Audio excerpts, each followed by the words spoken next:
It says, immediately Jesus made his disciples get into the boat and go ahead of him to the other side, to Bethsaida, while he dismissed the crowd. After he said goodbye to them, he went away to the mountain to pray. Well into the night, the boat was in the middle of the sea, and he was alone on the land. He saw them straining at the oars because the wind was against them. Very early in the morning, he came towards them walking on the sea and wanted to pass by them. When they saw him walking on the sea, they thought it was a ghost and cried out because they all saw him and were terrified. Immediately, he spoke with them and said, "Have courage, it is I. Don't be afraid." Then he got in the boat with them, and the wind ceased. They were completely astounded. So God, I just ask that this word, your word, the account, Jesus, of your interaction with the disciples on that day, may it translate 2,000 years later to us, and may, Holy Spirit, you bring to light and to life those things that maybe we need to hear today, maybe in our own storm, trying to survive. And we ask this in your name, Jesus. And everybody said, amen. Awesome. You may be seated. Fantastic. Thank you. Thank you. If you are a note taker, which I always encourage people to be note takers, I want to encourage you. The message title today is The Struggle for Survival. The Struggle for Survival here. And I want to tell you, when Carrie and I came and we met you all in July, and then we flew back in August because we had to find a house, and we didn't really know anything about Chilliwack. All we knew about Chilliwack is that there was multiple downtowns, which I still don't really know where all of them are, but there are multiple downtowns, and multiple communities that are still part of Chilliwack. Like Sardis is part of Chilliwack. Okay, that's fine. Okay, but then when you start going towards east, then you go up on the mountain, on Chilliwack Mountain there, that's part of Chilliwack too. Even though you've gone past farmers' fields and stuff, and it's turning into some subdivisions and that, but then when you go, west, and then when you go east, when you start going, okay, we must be out of Chilliwack. Well, no, then you can go up in the mountains on the eastern hillside, and that's still part of Chilliwack. It's kind of this unique city, and it's an agro city, and yes, you smell the money, and yeah, you do smell the money, believe me. But I think it's great. What other city in Canada promotes that they are having a tractor plowing match in April? What city says that? I think bring it. I love that stuff. And yeah, I grew up on a dirt road, and so that's all in my wheelhouse, and I love that stuff. But I remember when we were driving around trying to get acclimatized, some of the houses we were looking at were up on the eastern hillside, which I wasn't really sure if they came with a gondola, to kind of go up there, or at least a T-bar, you know what I mean, to try and get. So some of those roads were kind of crazy. But I still remember we looked at this one house, and I tell you, if I could have bought a house just for the view, I would have done it. We were I think we're the second last street up on the eastern hillsides, and we're looking down on this flat Fraser Valley. We see the city, you can see Agassiz, you can see Harrison, you just see the whole area there. It just was epic. And I remember Carrie and I thinking, wow, let's buy a house here. So we bought in Sardis. Anyways, a little lower, they told us we're in the floodplain, which we really didn't care until November. That was a little scary, and I even got reading as I was preparing this message, because it's going to relate to today's message. I got looking to see actually how big is Sumas Lake. If all things had fallen apart in November, what would have happened? How big would this lake, if they had, we were literally, I would say an inches or maybe a foot or so away from the water going into that pumping station, would have ruined everything. We would have had a lake for years, they said. It would have taken years to fix that problem. And so how big would that have been? And it's quite large. And I got thinking about that. Up on Mount Top, or up there in the eastern hillsides, you could see so much. And just imagine with me, if you were up with me on that mountain, if I were to imagine kind of like where the plane hits at the bottom, down Bridal Falls, and kind of make your way over towards, let's say, Fairfield Island, over towards like Royalwood Golf Course. Like if you were to imagine that whole plain area all through Chilliwack, if you were to look at that size there, that's about the size of the Sea of Galilee. We don't know that. When we hear things about the Sea of Galilee, we don't really relate to it. We can't really connect to it. But it's really about that size. It's about 13 kilometers, 20 kilometers long, and it's about 10 or so, 11 kilometers wide. It's a big lake, but it's not crazy big lake that we're talking about when we look at this thing. So here we have Jesus. He's kind of left, if you read the story, and you're following along, because we're going through this series in Mark, where we're kind of reading every week a little bit of Mark, and then my message has to kind of plop somewhere in there, right? Somewhere in those readings. And so you've been reading, Jesus fed 5,000, which really isn't true. Jesus didn't feed 5,000 men, and some of you are going, what? Yeah, it's not true. Jesus did not feed 5,000 men. Actually, if you read it, the disciples fed 5,000 men, and Jesus just hung out. Jesus kind of said to them, what do you got? And just kind of, the disciples went out and fed them. But anyways, I just wanted to clear that up there. So you've got Jesus and this whole feeding of 5,000 men and the families and all of that. And that's down in, they were in Nazareth, and then they've made their way over to wherever that happens. We're not really sure exactly where that happens. Scholars think that it was somewhere along the eastern side of the Sea of Galilee, in some of those remote areas. There's not a lot of towns in there. It's kind of rocky and stuff. And so it kind of says that they were just right off of the shore. So they think that might be where the feeding of the 5,000 took place. But here, Jesus has just fed them. And then we just read in the text, he says to the disciples, he says, you know what, you guys get in the boat, head on out, and I'll clean up the mess. And so that's where we find ourselves in this situation here, and I'll clean up. And I got thinking about that before we even jump into today's text.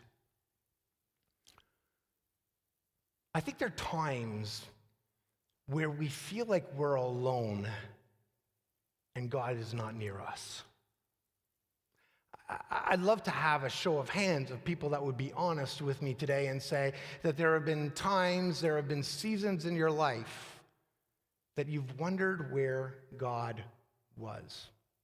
And I didn't want you to raise your hands because I didn't want you to feel obligated to raise it. And at the same time, I didn't want you to feel pressured or to disclose something, because maybe that's you today. Maybe you're saying, I don't know where God is right now in this situation.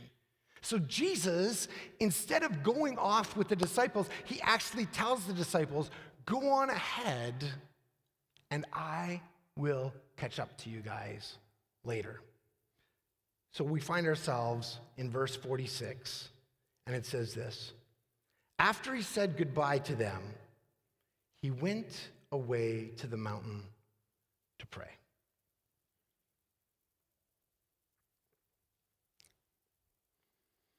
I don't want to dwell on this. But I just want to encourage everyone here listening.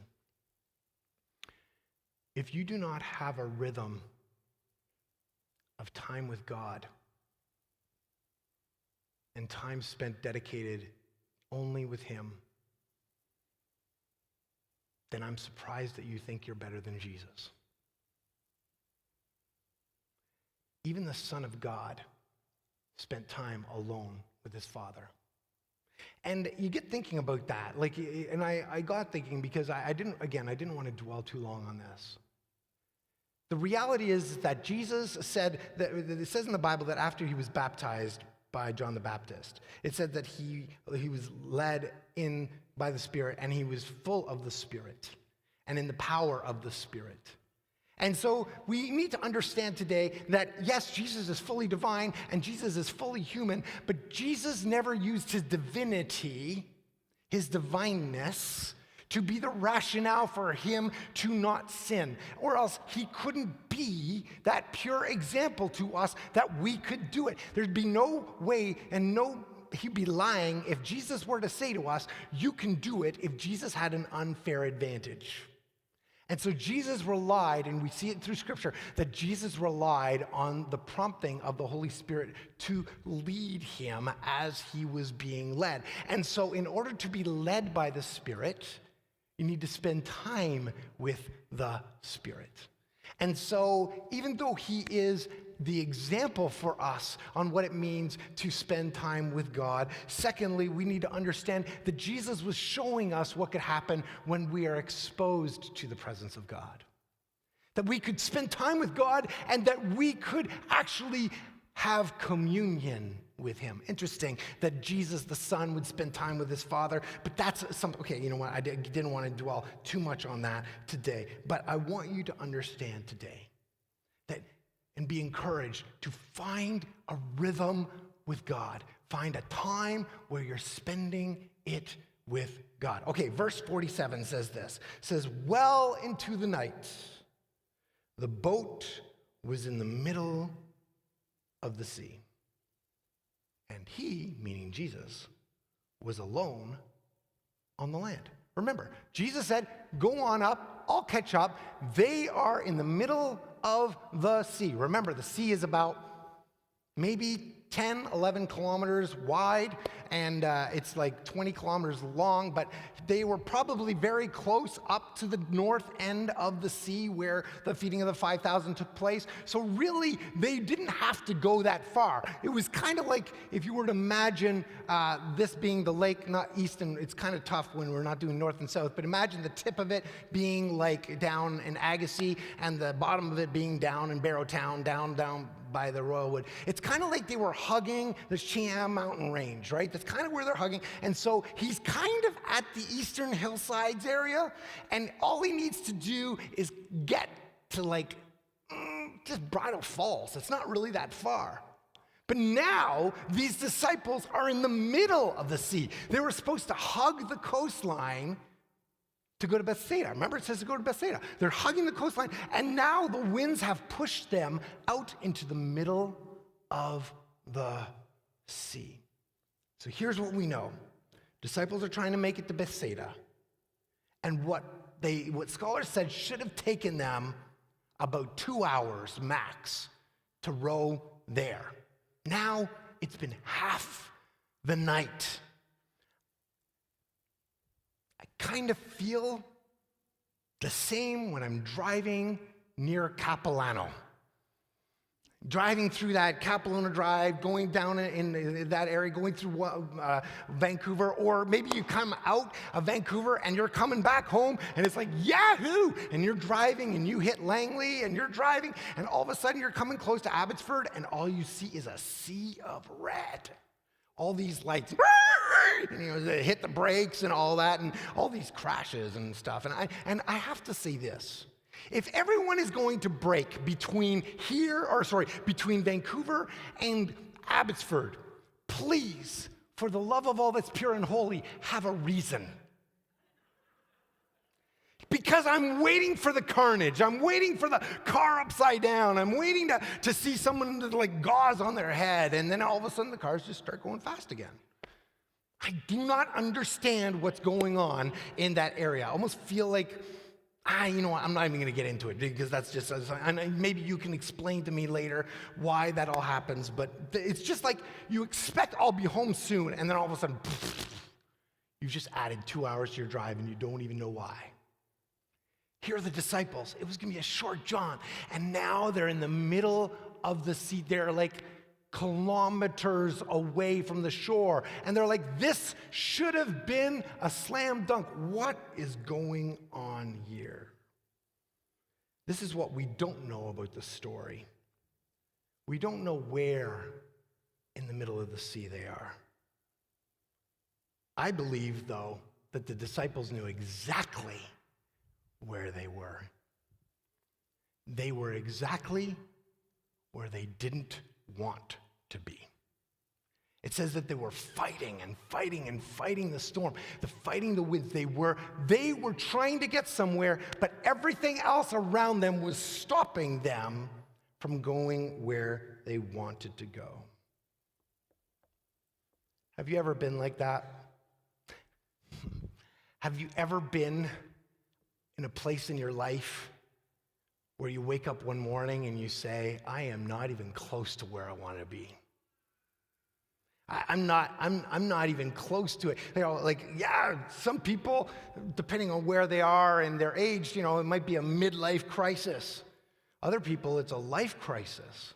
I'm confessing to you today that I really never had a midlife crisis that I have. I didn't get hair plugs or anything like that. I haven't done anything like that yet. So if all of a sudden you see me, with a carpet on my head, then maybe that's my midlife crisis. Or maybe you go, Craig, it's a little far in the game to be a midlife crisis. You're not going to live that long. I'm not sure. But I did have a midlife crisis. Oh, absolutely. I had a midlife crisis. When I turned 20 years old, it was a horrible birthday. The birthday was fine. My parents brought me out. We went to a restaurant, everything like that. But I hated turning 20. And so many people say to me, why were you so upset turning 20? Because I was no longer a teenager.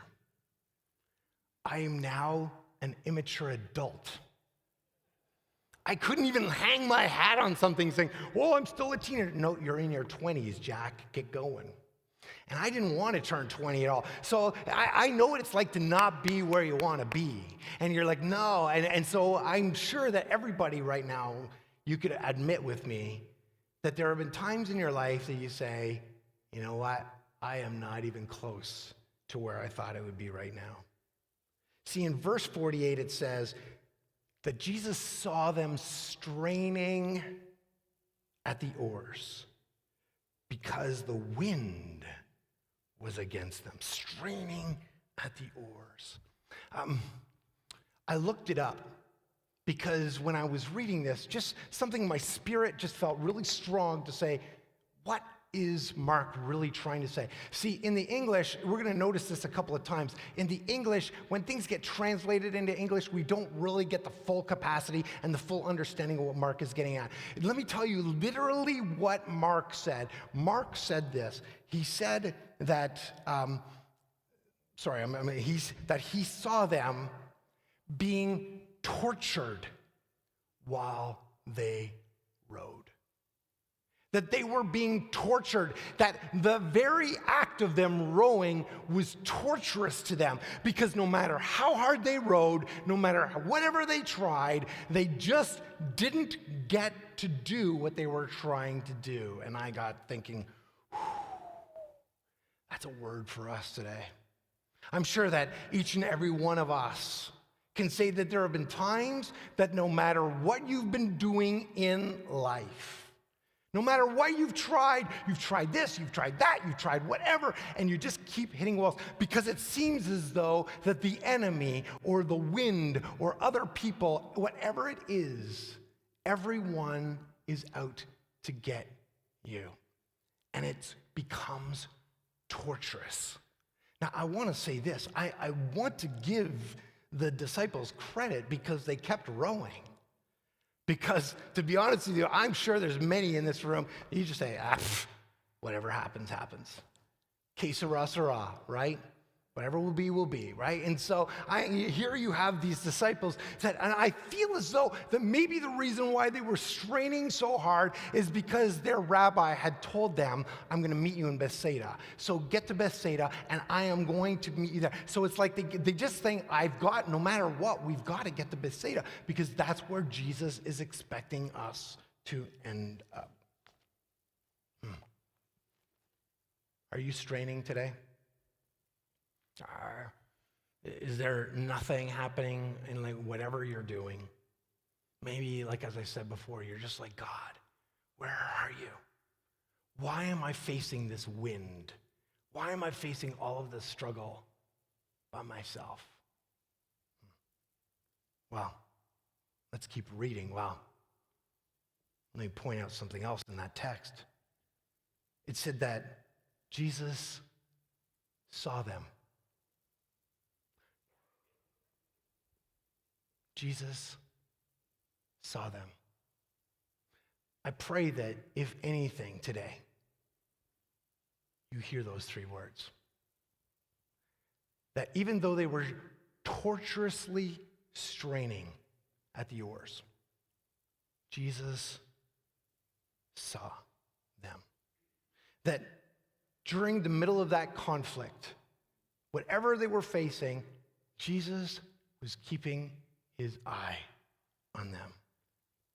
To the point where it doesn't say that the disciples saw Jesus watching them, because to be quite honest with you, I can guarantee you that there's probably no way that they would see Jesus in the mountain viewing them, because when I look up and I try to think of where I was on the eastern hillsides, I can't even see it. So just imagine Jesus up there, up on the eastern hillsides, looking down on the Fraser Valley and imagining it flooded with water. Ooh, don't imagine that. Okay, we almost had that. But just imagine that's the Sea of Galilee, and Jesus can see this boat. It's a lot easier to see a boat in the middle of the sea than it is to see a person up in the mountains. And the disciples did not know that Jesus was watching them, but it did not change the fact that Jesus was watching them. And I felt in my spirit that I needed to share with some of you today that Jesus is watching you. That Jesus sees what you're going through right now. That you may be straining, you may be feeling overwhelmed, you may be feeling tortured by the winds around you, but you are not alone out there. Jesus is watching and keeping his eye on you. You may want to put that in the chat room, or take that, or put that in your notes or something if you take notes, and that Jesus sees my struggle. Write that down. Jesus sees my struggle. Some of you need to hear that today, that Jesus is seeing your struggle. Now, some of you may be saying, well, tough. Like, I don't want Jesus to see my struggle. I want Jesus to come fix my struggle. I want Jesus to come fix my problem. I want Jesus to come and take my problem away. Let's keep reading. It says, very early in the morning. Actually, can we read this verse together? Words will be on the screen. Let's read this together, because I want you to catch something in this verse. Let's read it. It says, very early in the morning, he came toward them, walking on the sea, and wanted to pass by them. Let me read that again. Very early in the morning, he came toward them, walking on the sea, and wanted to pass by them. Again, I think that we lose the significance of what Mark is trying to say here. And I pray that you are going to catch today just the intensity of this moment, of what takes place. Here, the first thing I want you to catch is that Mark uses the phrase, he says he wanted to pass by them. Now, I want to tell you something. I don't want my Jesus to pass by and ignore me. Right? I don't know about you. I don't want Jesus to, like, I'm struggling, I'm doing, and Jesus is just going to be like, ignoring. And you think of that, when you read that, he wanted to pass by them. And I got thinking about that even in my own spirit. God, how many times do I pass by people who are struggling? Because I'm on to my next mission, or I'm on to the next thing I want to do. And we kind of have the wrong mentality, and so we just kind of walk on, and maybe not on water, but still we walk on because we don't want to deal with that situation here. Here's where the problem lies, is that that's not really what the term means in the Greek. The word there in the Greek is a word that says paraerchomai here, which means to pass. But depending on the context, it also means to come. It is an intentional journey. It's not to pass by, meaning to ignore. It's to come alongside, to pass, to come towards something here. Jesus was walking on the water and passing by the boat because he didn't want, it wasn't like he's going to say, I wonder if they're going to say something. I wonder if they're going to say something. It wasn't like that. He was intentionally walking towards them, coming towards them in this moment here. And I got thinking about that based on the phrase there, that sometimes we mistake the silence of God as God's rejection instead of understanding that it's actually God reaching out. Because they didn't yet know that Jesus was coming. They're still straining. It's now morning. They're probably thinking, Jesus is in Bethsaida. We're not there. We're going to get in trouble by the rabbi. He's probably going to say, you know what? You're no longer going to be my disciples because you don't even know directions. No, you didn't. Why didn't you use a GPS? He's probably going to say something like that. And so here they're straining. It's now morning time. It's getting close to the morning time. And I'll point that out in a moment. And here Jesus is going out to where they are. It says very early in the morning. Now, I want to say that's true. It was very early in the morning. It was sometime between 3 and 6 in the morning. Now, some of you may say, wow, Craig, that's pretty accurate. Like you were there or something like that. No, it's not because I was there. It's not like there's a monument on the side and says, you know what, at precisely whatever time. No, it's because it says very early in the morning. It's not actually what Mark said.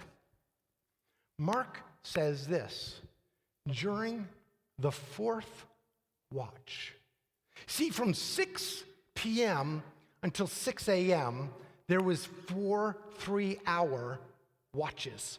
That as they went through the night, they would actually, in the morning, by 6 o'clock in the morning, it would be the end of the fourth watch. And so what's happening here is that Jesus is actually walking out towards this at the fourth watch of the day. Remember, we don't live in that society. We wake up and we say, oh, it's a new day. Well, no, that day started at midnight. Well, you know what? To the Jews, the day started at 6 p.m. And so really, they have been straining all night, it says, and now it is near morning. They've been supposed to go 2 hours, and it's almost a whole night. Now, catch this.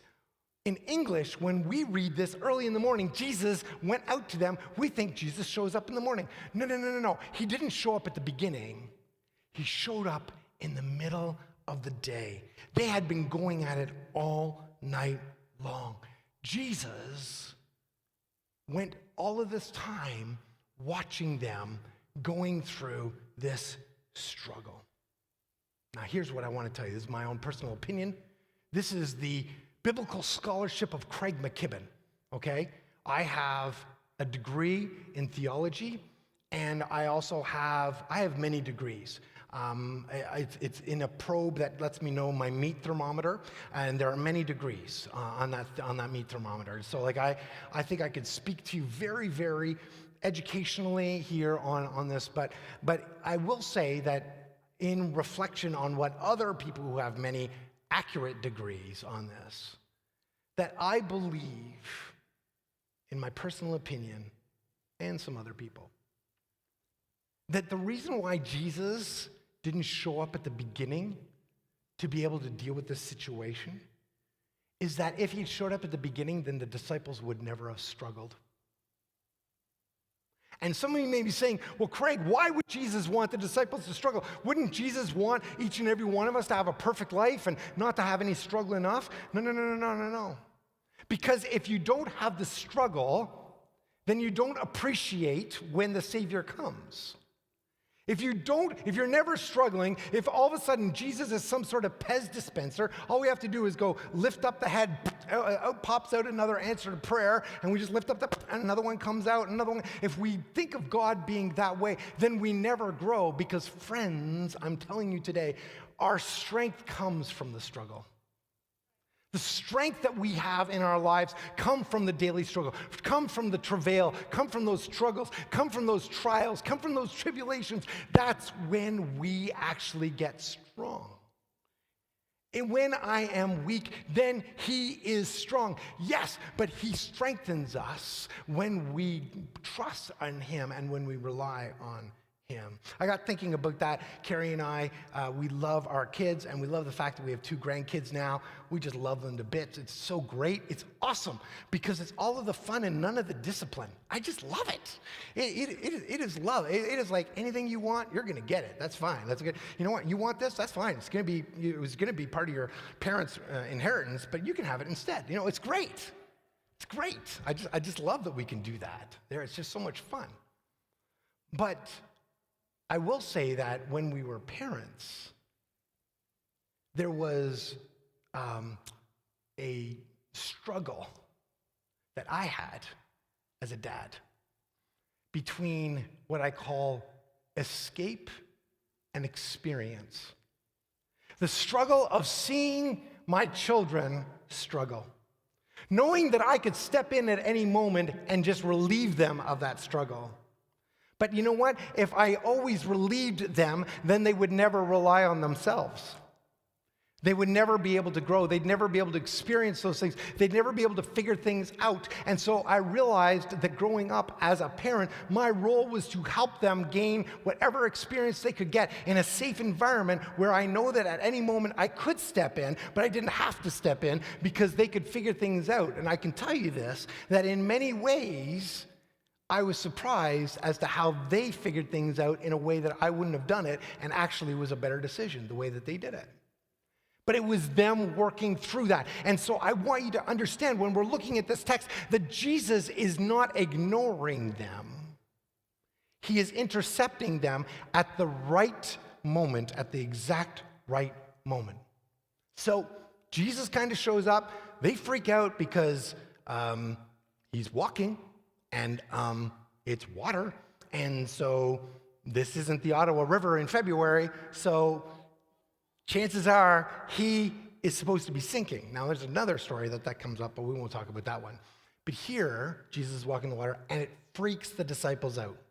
And so the Craig McKibben version, if you keep reading that, Jesus, when he sees the disciples freaking out, Jesus says to them, chill, bros. That's literally the Craig McKibben version. You can write that down. That's in the Greek. He says, chill, bros. Okay, that's what he says. Chill, bros. Okay, and then in verse 51 it says this. Then he got into the boat with them, and the wind ceased. Do you see it? Then he got into the boat with them, and the wind ceased. Jesus got in before the wind died down. That Jesus, the Messiah, was willing to step into the disciples' mess. That he stepped into their situation. He didn't just keep walking and say, calm down, wind, and then just keep walking. No, Jesus intentionally got in the boat with them because they needed his presence at that point. And it was the perfect timing for Jesus to show up. He wanted them to struggle. He endured the struggle. He endured watching them strain there. But then at the right time, he gets into the situation with them.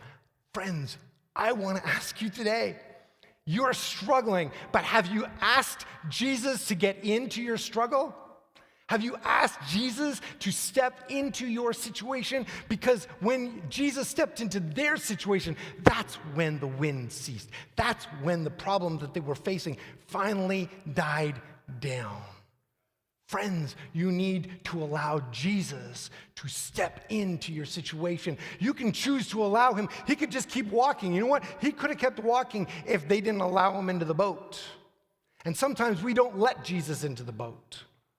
But here the disciples let him into the boat. Oh, here's something that's important for you to catch. It says that the wind died. But they're still in the middle of the lake. They're still far away from where they were wanting to go. They wanted to be over there, but they're in the middle here. And they didn't have a sailboat. They had a rowboat. So here they are in the middle of the lake. And they're wanting to head over to Bridal Falls. And they're stuck there in the middle. They still had to row. Even though Jesus let the wind die, he didn't take them to where they needed to go. They still had to row. So let's see what happens. Verse 53 says, when they had crossed over, they came to the shore at Bethsaida and anchored there. Wait. When they crossed over, they came to the shore of, that's Bethsaida? Gennesaret? Wait, I thought they were going to Bethsaida. They crossed over, they came to the shore. Hold on. Just talk amongst yourselves. I must have messed up here. Sorry. Came to the shore of Gennesaret. And it says that they anchored there.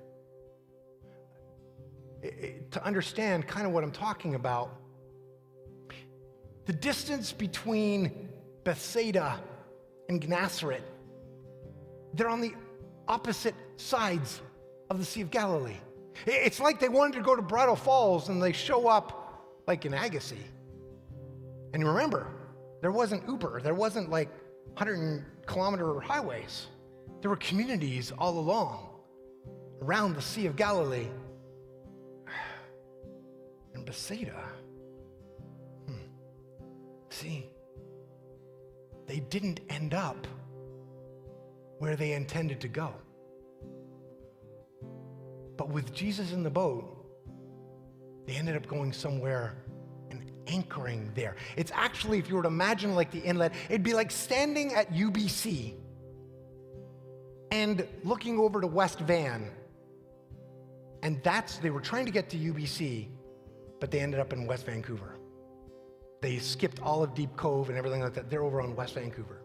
They're not even close to where they were supposed to be. What are they talking about? Jesus is in the boat. They're supposed to go over to Bethsaida now. No. They crossed over. They came to the shore at Gennesaret and anchored there. I want to let some of you know today, it's okay if your dream doesn't end up being your destination. Some of you need to hear that today because you are still fighting the winds. You're still fighting, and some of those winds are just your perception of where you're trying to go. But Jesus is saying, I just wanted you to start going so I could finally get you to where I actually wanted you to go. What happened is, it says that they anchored there.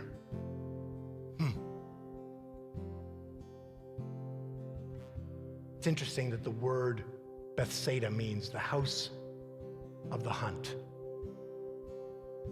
The house of the hunt. And Gennesaret means the garden of riches. The garden of riches. And I want you to hear today that some of you are so focused on the hunt that you're missing the garden of riches that Jesus has for you. You're missing it because you're chasing after what you think you're supposed to have, when Jesus is saying, just let me get into the boat and I can bring you where you need to be. See, they didn't focus any longer on where they weren't. They anchored on where they were. Got thinking about that. Today's message is called The Struggle for Survival. And some of you this morning, you may be going, wow, I didn't really think this is the way that the message would end. Maybe because you were trying to get to Bethsaida and the Holy Spirit's trying to get you to Gennesaret. Maybe in your life, you need to maybe ask yourself, God, was Bethsaida, the idea of Bethsaida, just to get me in the boat so that you could get me to the place you want me to be?